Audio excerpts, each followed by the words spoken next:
Guys ഇവിടെ ഒരു പാമ്പ് വന്നു ഗൈസ്, ഞങ്ങളെ രക്ഷിക്കൂ ഗൈസ്. അയ്യോ പാമ്പ് ഞങ്ങളെ തിന്നുവേ ഗൈസ്. ഈ പാമ്പ് എന്തോ തിന്ന്, പക്ഷെ ഞങ്ങൾക്ക് എന്താണെന്ന് അറിയത്തില്ല. അതുകൊണ്ട് ഫുൾ വീഡിയോ കണ്ടിട്ട് ലൈക്ക്, ഷെയർ, കമന്റ് ചെയ്യാൻ മറക്കല്ലേ. Bye guys. ഇതെന്താ പാമ്പാണെന്ന് അറിയോ? എനിക്കറിയാൻ പാടില്ല. ചുമര കളറുണ്ട്. എനിക്ക് തോന്നുന്നു എന്റെ സ്കിന്നൊക്കെ പോയെന്ന്. മറ്റേ എന്തെന്നായിരുന്നു റെഡ് പെയിന്റ് ചാടിക്കണം. അതെ, ഇതെന്റെ സൗണ്ട് അല്ല കേട്ടോ, ഇത് പനിയാണ്. സോ ഇതെന്റെ സൗണ്ട് അല്ല.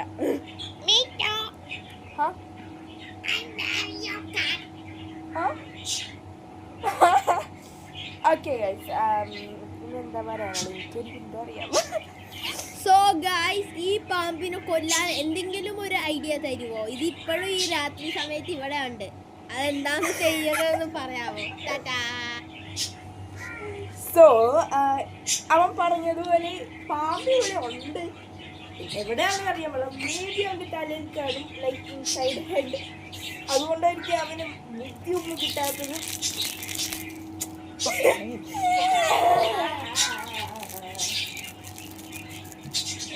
പാമ്പ് എസ്കേപ്പ് ചെയ്യാൻ തുടങ്ങിട്ടോ. പക്ഷെ ഞങ്ങൾ അതിനെ പിടിച്ചിരിക്കും. അവൻ പിടിക്കാനായിട്ട് അങ്ങോട്ട് പോകുന്നു.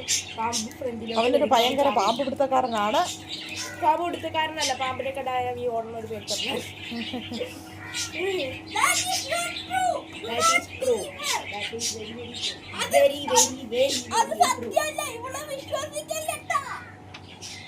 ഞാൻ പറഞ്ഞ സത്യാട്ടാ. പിന്നെ ഇത് കണ്ട, ഇത് പാമ്പൊക്കെ എസ്കേപ്പ് ചെയ്യാൻ തുടങ്ങി.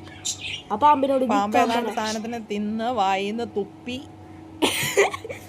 നമ്മള് പാമ്പിനായിട്ട് തുപ്പണം. കമന്റ് അടിക്കട്ടെ. അപ്പോൾ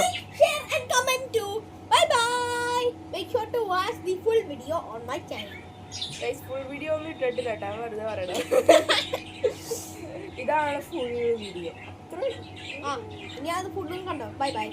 ഈ പാമ്പ് കറക്റ്റ് ഏതാന്ന് പറയുന്നവർക്ക് ഒരു സമ്മാനം തരുന്നതായിരിക്കും.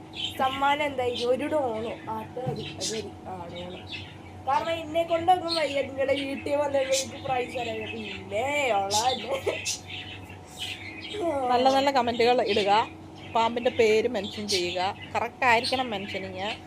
കറക്റ്റാണ് അറിയാമെങ്കിൽ ഗൂഗിളമ്മായിനോട് ചോദിച്ചു പറഞ്ഞോളാം. കാരണം ഞങ്ങൾക്ക് എന്താണെന്ന് അറിയത്തില്ല. ഗൂഗിളമ്മായി അല്ല, എനിക്കറിയാൻ പാമ്പ് ഏതാന്ന്.